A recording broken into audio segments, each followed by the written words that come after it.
ثواني بس هخلص. طب هخلص استني. دايب دايب دايب. بصوا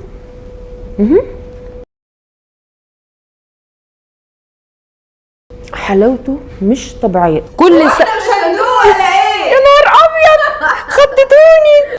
يا كحك العيد يا احنا، يا بسكويت يا احنا. يوسي اهلا. شم الريحه من وانا جايه من على الباب. ريحه يا نصابه، هو انا لسه عملته؟ انا انت تعملي ايه؟ اعمل كده. اعملي كده. طب لما يبرد يا اختي. اول حاجه عندي انا عايزه احط الخميره في الميه. الميه دافيه، معلقه زي بتاعت معلقه الشاي دي، معلقه من الخميره لكل كيلو دقيق. انا عامله كيلو ونص، يعني احط معلقه ونص. دي اول حاجه. معلقه كبيره سكر. الميه دي دافيه، وبعدين هجيب كيس كده اغطيها واحط تحتها طبق. بصوا تتاكدوا بس ان السكر والخميره دابوا والميه دافيه مش سخنه فنسوي الخميره، ولا ساقعه فتاخد وقت كبير. وهغطيها كده وهحطها كده، وبعدين نشوف هنعمل ايه. هنرجع لها بقى اخر حاجه. كل كيلو دقيق، انا هقول لك كل كيلو دقيق بياخد ايه، وركزي معايا عشان يطلع معاكي احلى كحك في العالم. اول خطوه، كل كيلو دقيق بياخد 4 معالق سمسم كبار، معلقه كبيره من ريحه الكحك، نص كيلو سمنه بلدي مقدوحه، ولسه كمان هحط لكل كيلو دقيق ربع كوبايه من النشا. انا دلوقتي اول خطوه معايا لازم انخل الدقيق بتاعي. السمنه على النار بتتقدح. السمسم ده مش محمص عشان لما انزل عليه السمنه المقدوحه يتحمص. 1 2 3 4 ده كده للكيلو.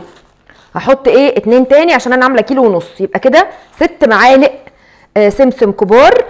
بنحط ايه تاني؟ نحط فانيليا، ويا ريت تكون سايله والله، بس انا ما عنديش غير الباودر دي. وبعدين بحط ربع كوبايه نشا. اتبهدلت. وبعدين نعمل كده ايه حفره في النص كده، ننزل بقى السمنه المقدوحه. بسم الله.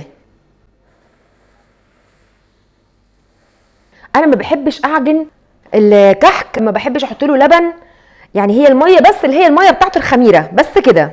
طبعا المفروض ان احنا بنحضر السجات بتاعتنا، بنحضر الفرن بتاعتنا اللي هنعمل بيها. انا شخصيا ولادي ما بيحبوش غير الساده وبعين الجمل. انت بقى حابه تشتري ملبن وتحشي، حابه تشتري عجوه وتحشي، الموضوع بسيط جدا. يعني ملبن بيتباع على فكره عند اي عطار، ممكن تجيبي ملبن وتاخدي منه حته تحطيها جوه الكحك. بعدين انا برضو ما بحبش ميه الورد، اللي هو حابه بقى حد بيحب طعم ماء الورد ممكن يحط منه برضو معلقه، بس ما يكتريش. بالمعلقه. اوعي تحطي ايدك دلوقتي، واوعي برضو تسيبيه كده خالص، يعني لازم تتاكدي بس ان انت دوبتي السمنه في كل الدقيق. عايزه اقول على حاجه بقى بخصوص الخميره. الخميره علشان تشتغلي بيها لازم تكون عليت. نشوف بقى الخميره كده اخبارها ايه. بصوا كده المنظر ده. بصوا الخميره اهي فارت اهي كده، تبقى الخميره ناجحه. ميه دافيه، معلقه سكر كبيره، والخميره دي يبقى كده هي ايه نجحت معايا. بصوا اهو، خميره الفوريه او خميره بيره، يعني شوفي ايه الموجود عندك. كده بقى انا اتاكدت ان السمنه دابت في الدقيق كله. على فكره هو سخن وسخن جدا، بس اقدر استحمله يعني. طيب يا نالا، هو الكحك بيخمر حضرتك بعد ما بتشكليه طبعا، وانتي بتشكليه ده بياخد وقت، وهتسيبيه في السجات 10 دقايق. هتولعي الفرن قبلها ب10 دقايق على اعلى درجه حراره، والصاج في النص بياخد من 12 ل 15 دقيقه. شايفين الدقه دي الفورمه طبعا بتاعت اهالينا واجدادنا الكرام. الجزء الساده احنا هنا ولادي يعني البيت عندي بيحبوه يعني كبير كده بس رفيع. الكبير ده يا جماعه بقى ميزته في ايه؟ انه في السوا جميل جدا، مش تخين كده ومكلكع. انا عايزه اعمل الكبير في الصاج الكبير، وهعمل الصغير بعين الجمل. برصه بقى في الصاجات. هخلص الصاج ده كله، وبعد كده هعمل الصاج التاني الحجم الصغير اللي هو شكل الورده اللي انتوا شايفينه ده. انا طبعا عندي الفورمه بتاعت الورده دي. الفورم دي يا جماعه بتبقى عند اي محل ادوات منزليه. بعمل كده زي ما انتوا شايفين، وبزقها بس كده من مكانها شويه علشان يعني اشيل الزيادات واعمل منها تاني.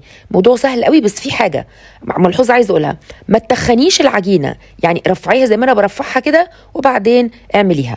دلوقتي بقى انا بحشي اللي بالعين الجمل ده، وطبعا انا عايزه اديله شكل، ف انا جبت غطا ازازه، او تجيبي اي فورمه عندك وتديها شكل باي شكل تحبيه، باي طريقه تحبيها. بس اهم حاجه عندي كل لما كان رفيع كل لما كان جميل. ليه بقى؟ علشان هو في خميره، هيتنفخ شويه كمان في الفرن، فيبقى حجمه وسمكه مظبوط.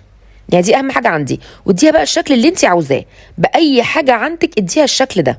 مره تعمليه بفورمه، مره بغطاء ازازه، يعني براحتك. المهم ان احنا ما نتخنوش، وفي نفس الوقت نديله شكل ظريف. مش هينفع يكون ساده، عشان لما يجي نحط السكر الباودر السكر يمسك فيه. تا تا تا تا. يوسي انت بتعملي ايه؟ هو ايه ده؟ هو انت اللي عامله ده؟ هو انت حاطه الصغير مع الكبير في نفس الصاج؟ لا يا ماما ما ينفعش، ده السوا ده غير السوا ده. انا عملت يا جماعه ساده وبعين الجمل، ده ساده كبير وده ساده بحجم الورد صغير وده اللي بعين الجمل. بس بقى هنسويهم، تلاقيه ابتدى يلون من الجناب، اول ما يبتدي يلون من على الوش تشيليه على طول. خلص بقى يا جماعه واستوى. عندكم حلين، يا اما تعمليه على اعلى درجه حراره على ربع ساعه، يا اما تعمليه نص ساعه واكتر على اقل درجه حراره، براحتك. انا دلوقتي بس ايه عايزه اعمل جزء ساده وجزء بسكر، بس اللي بسكر هحط عليه السكر وبعدين انقله من هنا.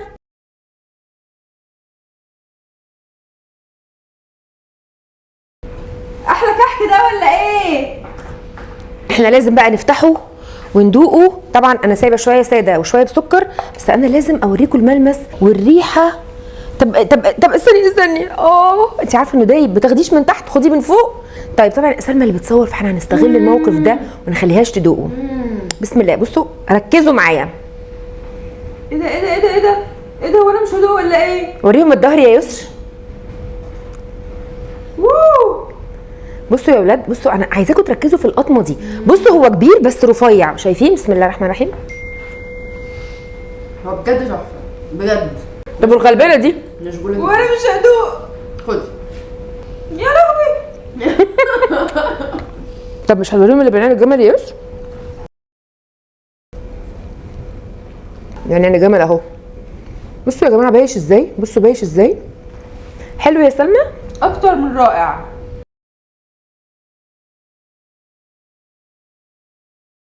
بس هو الاحلى تسيبيه حوالي 40 دقيقه على الهادي يا زبادي، بجد هيطلع تحفه ان شاء الله. بجد يجنن يجنن يجنن يجنن. لازم ولايك وشير لو عجبكم الفيديو. بحبكم جدا جدا، ما تنسونيش في كومنتاتكم الحلوه، وكل سنه وانتم طيبين. اشوفكم الفيديو الجاي حلوين. باي باي باي باي برضو.